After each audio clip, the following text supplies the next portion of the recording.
Welcome to easy education zone friends लीजिए हम आपके लिए एक और वीडियो लेकर हाजिर हैं। फ्रेंड्स, ये वीडियो हमारी स्ट्रक्चरल मेथड से इंग्लिश सिखाने वाले की सेकंड जो सीरीज़ है मीडियम इंग्लिश स्ट्रक्चर्स की फर्स्ट वीडियो है। इससे पहले हम बेसिक इंग्लिश स्ट्रक्चर्स की सीरीज़ यूट्यूब पर अपलोड कर चुके हैं। अगर आपने वो सीरीज़ नहीं देखी तो इसे देखने से पहले प्लीज़ आप बेसिक इंग्लिश स्ट्रक्चर्स की सीरीज़ को ज़रूर देख लें। फ्रेंड्स, इस वीडियो में हम आपको वॉइसेस के बारे में जानकारी देने वाले हैं और हम वो जानकारी आपको देने वाले हैं जो नॉर्मली कोई आपको नहीं देता, क्योंकि जब वॉइसेस आपको पढ़ाया जाता है तो ट्यूटर्स हों या टीचर्स हों, वो केवल आपको बताते हैं कि एक्टिव वॉइस से पैसिव वॉइस कैसे बनाया जाता है, लेकिन वॉइसेस के बारे में जो फाउंडेशनल इन्फॉर्मेशन है, जो बेसिक इन्फॉर्मेशन, वो है कि वॉइसेस क्या हैं, दोनों वॉइसेस में क्या अंतर है और सबसे इम्पॉर्टेंट कि वॉइसेस का यूज़ क्या है। तो फ्रेंड्स, वॉइसेस क्या हैं? तो बहुत सिंपल है। हमारे पास किसी भी चीज़ को कहने के दो तरीके हैं। दोनों तरीके अलग अलग पार्ट्स पर सेंटेंस के फोकस करते हैं। एक तरीका है जो एक्शन करने वाले यानी एक्टर, जो एक्शन करने वाले पर फोकस करता है, और दूसरा तरीका है कि जो एक्शन पर फोकस करता है। फ्रेंड्स, तो जब हम एक्शन करने वाले यानी काम करने वाले पर फोकस करते हैं, उससे सेंटेंस की शुरुआत करते हैं, उससे सब्जेक्ट बनाते हैं, तो वो आपका होता है एक्टिव वॉइस। तो फ्रेंड्स, अभी तक हमने जो बेसिक इंग्लिश स्ट्रक्चर्स की सीरीज़ में सेंटेंसेस कवर किए हैं, वो सारे के सारे एक्टिव वॉइस के अंदर हैं। अब जब हम काम करने वाले पर फोकस नहीं करते, उस पर एम्फेसाइज नहीं करते, उसे हम लोगों के सामने नहीं लाना चाहते, हम ज़्यादा जोर एक्शन के ऊपर देना चाहते हैं, काम के ऊपर देना चाहते हैं, तो फिर हम पैसिव वॉइस का यूज़ करते हैं। पैसिव वॉइस की शुरुआत एक्टिव वॉइस की तरह काम करने वाले से न होकर जिसके ऊपर काम हो रहा है उस ऑब्जेक्ट से होती है। फ्रेंड्स, यही एक्टिव वॉइस और पैसिव वॉइस में अंतर है। अगर एक्शन को करने वाले को सब्जेक्ट की जगह रखा जाता है, जैसे यहाँ पर राम है जो कि एक्शन कर रहा है, लेटर को लिखता है, तो ये एक्टिव वॉइस है। और अगर जिसके ऊपर काम हो रहा है उसे हम सब्जेक्ट की जगह पर रखते हैं, उससे सेंटेंस की शुरुआत करते हैं, तो ये पैसिव वॉइस है। फ्रेंड्स, अब बारी आती है सबसे इम्पॉर्टेंट पॉइंट की, कि जब हमारे पास में एक्टिव वॉइस है ही और उसके थ्रू हम सब कुछ एक्सप्रेस कर सकते हैं, तो फिर हमें पैसिव वॉइस की ज़रूरत क्यों है? तो फ्रेंड्स, बात यह है कि बहुत सारी सिचुएशंस ऐसी होती हैं जहाँ पर पैसिव वॉइस का यूज़ एक्टिव वॉइस से ज़्यादा प्रॉपर है, ज़्यादा सीटेबल है।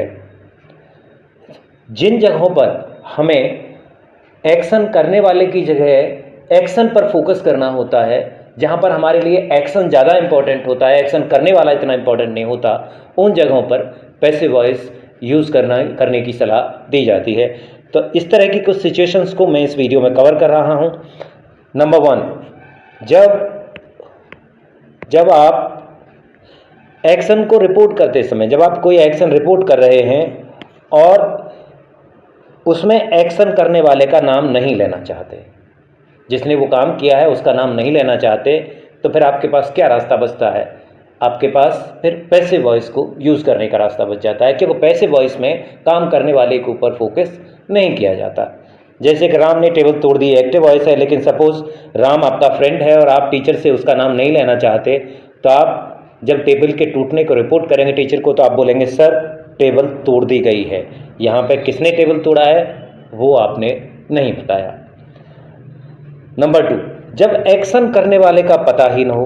फ्रेंड्स, बहुत सारी सिचुएशन ऐसी होती हैं किसने किया है ये हमें पता ही नहीं होता, कोई भी काम किसने किया ये पता नहीं होता। जैसे कार चोरी हो गई, हमें चोर का तो पता नहीं है, हमारी कार गायब हो गई है, तो उस समय हम एक्टिव वॉइस का यूज़ नहीं कर सकते, करेंगे भी तो उसका कोई मतलब नहीं निकलेगा। इसीलिए पैसिव वॉइस का यूज़ किया जाता है उन एक्शंस में, उन इंसिडेंट्स में जहाँ के एक्शन करने वाले का नाम पता हमें नहीं होता कि एक्शन किसने किया है। नंबर 3, जब एक्शन करने वाले से ज़्यादा इम्पोर्टेंट हो जाए। अगर एक्शन करने वाले से भी एक्शन ज़्यादा इम्पोर्टेंट हो जाए, जैसे किसी काम को करने का प्रोसेस, तो फिर पैसिव वॉइस का यूज़ किया जाता है। जैसे चाय बनाने का प्रोसेस क्या है, यानी चाय कैसे बनाई जाती है, तो इसमें ये इंपॉर्टेंट नहीं है कि चाय को बना कौन रहा है, इंपॉर्टेंट ये है कि चाय बनती कैसे है। तो इसमें हम पैसिव वॉइस का यूज़ करेंगे। जैसे सबसे पहले गैस जलाई जाती है, चाय के बर्तन में पानी लिया जाता है, पानी को गैस स्टोव पर रख के गर्म किया जाता है, और इस तरह से। जो फोर्थ सिचुएशन होती है फ्रेंड्स, चौथी सिचुएशन होती है पैसिव वॉइस को यूज़ करने की, वो फॉर्मल रिक्वेस्ट में है। फॉर्मल रिक्वेस्ट का मतलब है अगर आप रिक्वेस्ट किसी ऑफिस में अपने से हायर अथॉरिटी को कर रहे हैं या किसी हायर एडमिनिस्ट्रेटिव अथॉरिटी को आप रिक्वेस्ट कर रहे हैं, तब पैसिव वॉइस का यूज़ किया जाता है। क्यों कि रिक्वेस्ट करें हम या ऑर्डर दें, इंपरेटिव सेंटेंस का यूज़ होता है। मुझे 5 दिन की छुट्टी दो, तो फ्रेंड्स अपने से बड़ी अथॉरिटी को, अपने से हायर अथॉरिटी को आप ऑर्डर नहीं कर सकते, आप ऑर्डर नहीं कर सकते। इसलिए तो ये 5 दिन की छुट्टी दो, ग्रांट मी 5 डेज लीव, ये इंपरेटिव सेंटेंस है। तो ऐसे हम नहीं कह सकते, तो हम क्या कहेंगे पैसिव वॉइस में, क्या कहा जाएगा, मुझे 5 दिन की छुट्टी दी जाए, मुझे 5 दिन की छुट्टी ग्रांट की जाए। ये बन जाएगा 5 days leave may please be granted to me. इस तरह का दूसरा सेंटेंस देख लेते हैं। हम कभी किसी हायर अथॉरिटी को, हायर ऑफिसर को रिक्वेस्ट करते हैं कि सर मामले को थोड़ा सा आप जांच पड़ताल करिए, हमारी गलती नहीं है, या हम जिसको एडवोकेट कर रहे हैं, जिसके रिप्रेजेंटेटिव है, उसकी गलती नहीं है, तो आप उसको ऑर्डर नहीं दे सकते। आप नहीं कह सकते कि मामले की जांच करो या लुक इनटू द मैटर, तो फिर से पैसिव वॉइस यूज किया जाता है। ये अक्सर हमारे एप्लीकेशंस में होता है, जो एप्लीकेशंस हम हायर अथॉरिटीज़ को लिखते हैं। तो पैसिव वॉइस में आएगा मामले की, मामला नहीं है, मामले की जांच की जाए, द मैटर में प्लीज बी लुक्ड इनटू। तो फ्रेंड्स इस वीडियो में हमने आपको बताया कि एक्चुअल वॉइसेस क्या हैं, दोनों वॉइसेस में डिफरेंस क्या हैं, और पैसिव वॉइस का यूज़ करना कहाँ सूटेबल होता है, कहाँ ज़रूरी होता है। इसी के साथ फ्रेंड्स मैं इस वीडियो को एंड करता हूँ। अब मिलते हैं नेक्स्ट वीडियो के अंदर। Till then have a healthy and studious life.